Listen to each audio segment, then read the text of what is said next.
9 this Friday morning. Senator Averil Power, very good morning to you. Morning, Ryan. The UFC MMA debate kind of kicked off with your colleague in the challenge with Senator Noon. Are you yay or nay on MMA UFC? I'm a big fan of MMA and of the UFC competition. I think it's an incredible sport. I mean, you have people who were at the top of their game. I'm in jiu-jitsu, I'm in other martial arts, in boxing, then taking it the next level up and training incredibly hard. I mean, the work that Conor McGregor has to put in to be able to compete at that level is extraordinary. I think we should be really proud of him. And of the other Irish fighters that we have, including Aisling Daly, who has just won her debut in UFC, which I think is amazing. First Irish woman to do so. So I think a lot of the criticism of UFC, and indeed of other sports, I box in my spare time. There used to be a lot of criticism of women's boxing a few years ago, when Katie was just starting and people were saying, I don't think that's an appropriate sport for a woman, and they're just hitting each other around. I think a lot of it is from people that don't know anything about the sport, and it takes time to actually kind of get rid of those myths and get people to see the real sportsmanship involved, the skill, the commitment that it takes. You box in your spare time? I do. Tell me a little bit about that. Well, I'm finished the verbal sparring inside in the channels. So I do. I started a few years. I've always liked the sport, and I would have been. I grew up with three brothers, so we not only watched WWF as kids, we used to play as well in the living room when it was finished. But I've always been a fan of the sport. Then a few years ago, when the local boxing clubs had an idea for a fundraiser, they were to put a lot of politicians in the ring against each other, which a lot of people would love to see. Was popular. So they rang me up and they asked me would I take part. So that was my first. It was a charity fight. I fought against a Green Party councillor. Then my next fight was against a rugby player. So just for it's fun. It's tough training. It's a tough sport.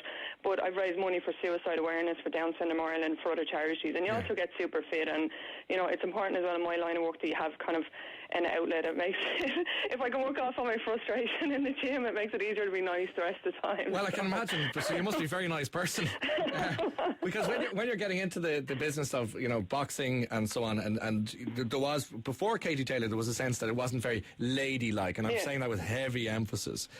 So how did that break down then for somebody like you as a sitting senator, or somebody like Katie? How did people kind of come round to it? Was it all down to Katie Taylor and the perception lifting? I think Katie has massively changed perception of sport. Not just, obviously by excelling at it, by doing so incredibly well. I went over and I watched her Olympic fight, which was amazing. But I think as well, too, by people seeing the type of person that Katie is. So I know you've interviewed her several times.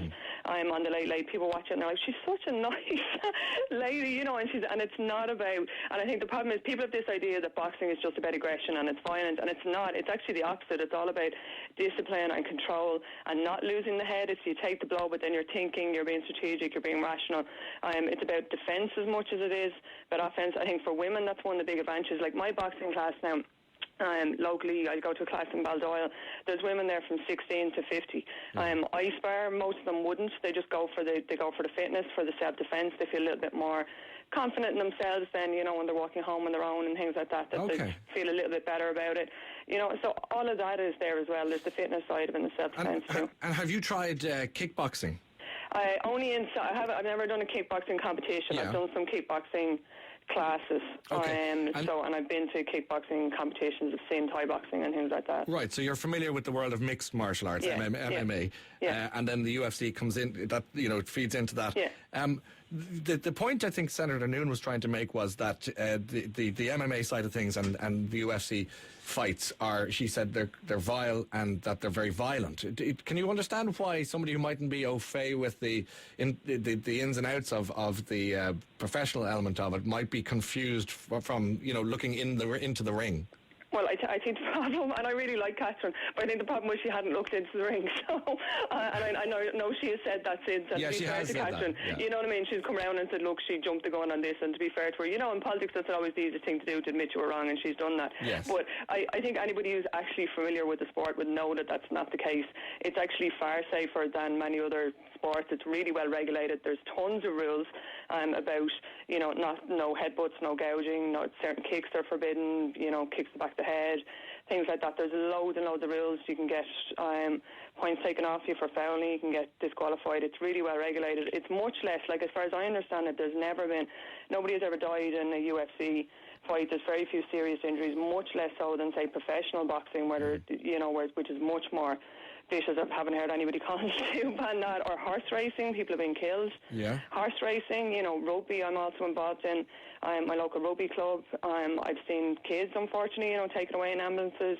All sport, hurling, every sport carries a risk of injury. I think the problem with UFC is just that people aren't familiar with it. They jump to assumptions which aren't the case. It's actually extremely well regulated. And is it regulated enough? I mean, looking at the coverage all week after Catherine Noon was on the programme, the aftermath of the debate was, is it a good sport? Is it a fair sport? Is it regulated enough? Is it a safe sport? You've just said that, you think it is very much looked after in that regard.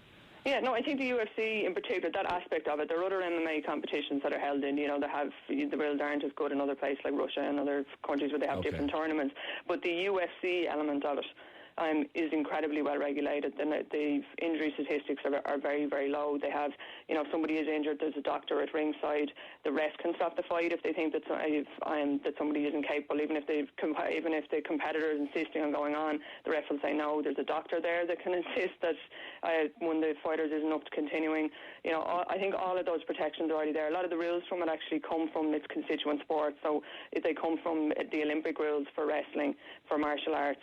And it's an amalgam of those, because MMA is an amalgam of those. So I think it is actually, I think people just need to be, I'd say if anybody's listening who hasn't actually seen it, just watch one of the fights. Conor is fighting again on Sunday. Amazing opportunity if he wins this fight on Sunday. He'll be going for the title in a few months' time, hopefully in Dublin. I think that would be fantastic to have that here. He's talking about Croke Park, so there'll be 80,000 people from all over the world coming to watch Conor fight for the title in Croke Park. Big business. So if you haven't seen it, watch it. And then you can say whatever you like about it. Yeah, then go to the pub and give out sting. Patrick was on to say UFC is barbaric. We are disgusted by bare knuckle boxing. UFC is worse. Blows and kicks are made to unprotected heads. How can that be a sport? Avil Power should be ashamed.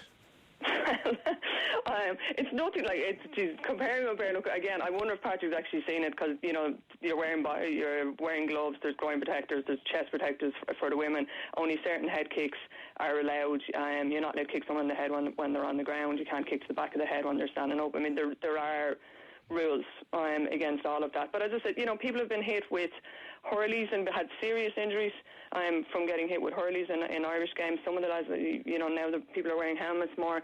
But I don't remember anyone ever calling to ban hurling or bring in softer hurleys, foam hurleys, so you can't get injured by it. I think unfortunately a lot of sports carry that risk, but they're managed, and in UFC there are rules there on that. And the statistics stand up for themselves. Of course, there's a risk of injury, but these people are trained to the highest level. They know how to protect themselves.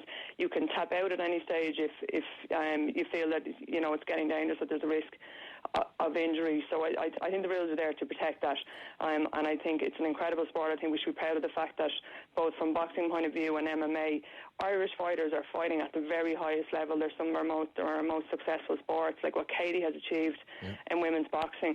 She's probably the greatest sports person ever in this country, male or female. It took an awful long time for a lot of people to realise that, because initially, maybe, as I said, some people weren't comfortable with the sport. Now, increasingly, you very rarely hear that, because as they've gone on to actually see Katie's fights and hear her interviewed and learn more about what she does and the training that goes into what she does, it has dispelled those myths. So I hope we get to the same place at UFC. It was your colleague, as I say, Catherine Noon, who got this ball rolling and the conversation and debate started. She's bearing the brunt of it now, surprise, surprise, online in anti-social media. She's getting some fierce messages from the mob. Yeah, and I think that's horrible, and people have to realise there's a certain... Look, as a politician, we take abuse, you take criticism. Yeah. That's part of the job. You expect that. Twitter could be a particularly nasty place. I love Twitter, and most of the debate is positive. It's a great way of communicating with people. But there's some people on there who seem to think that because they can hide behind an avatar, they can say things that they'd never say to your face. I've had similar... when I've done a lot of work on Palestine. I visited the region previously and saw what's happening there in Gaza and elsewhere. So it's an issue that I've championed a lot since I came back. When the Shan had passed my motion to recognise Palestine, I got incredible abuse, including a rape threat, which was upset. My attitude to all of that is, look, I ignore it. I figure people want to be that nasty. They're not good people. That's not. If somebody has a genuine criticism, I will take that on board, and I think about it and I go, okay, was I right? Was I wrong there? But nasty stuff you have to just ignore and not let it put you off your work. Yeah, it's just extraordinary that you would have had that somebody would have suggested that the rape threat to you, and also then to Catherine Noone, two women. As it happens, senators, there's something really uncomfortably sinister about that. Yeah, and obviously rape is the one thing, as a woman, whether you're a politician or anyone else, or, when you're thinking about your mother or your sister or something like that, like it's the one area that really is horrific, and it was the only threat of all the abuse that I get. I usually just, I ignore it. If somebody's sending me persistent abuse, I just block them. I just don't need that stuff coming into my day to be getting nasty, horrific stuff. But the rape threat is the only one I've ever reported for that reason. And mainly because actually I looked at it, and mine was through Facebook. A guy had sent it from his own account, which felt free enough from a personal account with a photograph to send me this stuff. And I said, you know what, if he's comfortable doing that to me, he's probably doing it to somebody else who's going to be a lot more upset about it. So I did report it for that reason. I said that's not on. People can feel that they can do that kind of thing. Do you prefer to spend, just to get away from all of that side of things, and we'll conclude by asking, would you rather spend an afternoon in the Shannon or an afternoon in the ring sparring? Depends. Janet has his days. Sometimes we have great days. Sometimes some of the debates would do your head. Which opposition senator would you most like to spar with in the ring? Oh, well, sure, I might have to challenge Catherine now. I hear she said that she wants to. I hear she said now that she's willing to be educated and learn more about sports. Now that's a ticket I'd buy. Talk to her. Hey, thanks for your time this morning. Thanks, Ryan. Nice to talk to you. Thank you so much. That's Senator Averil Power, Fianna Fáil senator in the Shannon there.